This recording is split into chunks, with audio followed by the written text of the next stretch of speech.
നമസ്കാരം, BCB ന്യൂസിലേക്ക് സ്വാഗതം. ആദ്യം നോക്കാം പ്രധാന വാർത്തകൾ നിങ്ങൾക്കായി അവതരിപ്പിക്കുന്നത് ഓരോ വസ്ത്രങ്ങൾക്കും ഒരു കഥയുണ്ട്. ആഘോഷത്തോളം വളർന്ന സ്വപ്നങ്ങളുടെ കഥ. Beauty silks. വാക്കുകൾ നിശബ്ദമാകുമ്പോൾ വസ്ത്രങ്ങൾ സംസാരിക്കട്ടെ.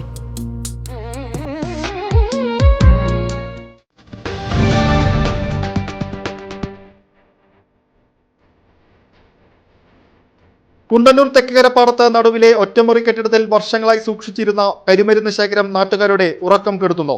വർഷങ്ങൾക്ക് മുമ്പ് ഉദ്യോഗസ്ഥർ പിടിച്ചെടുത്ത് സീൽ ചെയ്ത വെടിക്കോപ്പുകൾ മാറ്റാൻ അധികൃതർ തയ്യാറാകാത്തത് വലിയ അപകട ഭീഷണിയാണ് ഉയർത്തുന്നതെന്ന് നാട്ടുകാർ പറയുന്നു. മുണ്ടത്തിക്കോട് ദുരന്തത്തിന്റെ പശ്ചാത്തലത്തിൽ സ്കൂളും പള്ളിയും വീടുകളുമുള്ള ഈ മേഖലയിൽ നിന്ന് സ്ഫോടക വസ്തുക്കൾ ഉടൻ നീക്കം ചെയ്യണമെന്ന് നാട്ടുകാർ ആവശ്യപ്പെട്ടു.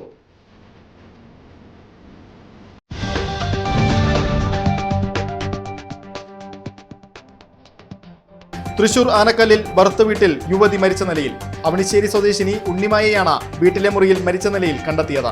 വ്യാഴാഴ്ച രാവിലെ ഭർത്താവ് ശിവപ്രസാദുമായി ഉണ്ടായ തർക്കത്തിന് പിന്നാലെയാണ് ഉണ്ണിമായെ മുറിയിൽ മരിച്ച നിലയിൽ കണ്ടെത്തിയത്. തർക്കത്തിനിടെ കഴുത്തു ഞെരിച്ചതായി ശിവപ്രസാദ് പോലീസിനോട് പറഞ്ഞു. ഭർത്താവിനെ പോലീസ് കസ്റ്റഡിയിലെടുത്തു.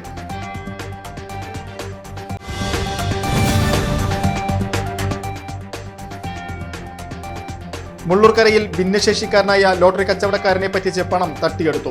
വരവൂർ സ്വദേശി വിനോദിനെ കബളിപ്പിച്ചാണ് ലോട്ടറി ടിക്കറ്റിലെ നമ്പർ തിരുത്തി 11,000 രൂപ തട്ടിയെടുത്തത്. 1000 രൂപ സമ്മാനമുണ്ടെന്ന് വിശ്വസിപ്പിച്ച് വ്യാജ നമ്പർ പതിപ്പിച്ച ടിക്കറ്റുകൾ നൽകി വിനോദിന്റെ കൈവശമുണ്ടായിരുന്ന പണവും പുതിയ ടിക്കറ്റുകളുമാണ് സ്കൂട്ടറിലെത്തിയ ആൾ കവർന്നത്. തട്ടിപ്പുകാരൻ സഞ്ചരിച്ച സ്കൂട്ടറിന്റേത് വ്യാജ നമ്പറാണെന്ന് പോലീസ് കണ്ടെത്തിയിട്ടുണ്ട്.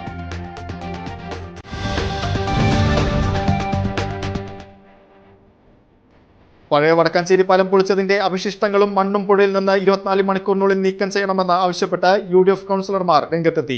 അവശിഷ്ടങ്ങൾ മൂലം നീരൊഴുക്ക് തടസ്സപ്പെട്ടിരിക്കുകയാണെന്നും വേനൽമഴ ശക്തമായാൽ നഗരത്തിൽ വെള്ളപ്പൊക്കമുണ്ടാകാൻ സാധ്യതയുണ്ടെന്നും ജനപ്രതിനിധികൾ പൊതുമരാമത്ത് വകുപ്പിന് അന്ത്യശാസനം നൽകി. നടപടി വൈകിയാൽ നിർമ്മാണ മേഖലയിൽ കുത്തിയിരുന്ന് പ്രതിഷേധിക്കുമെന്നും കൗൺസിലർമാർ അറിയിച്ചു.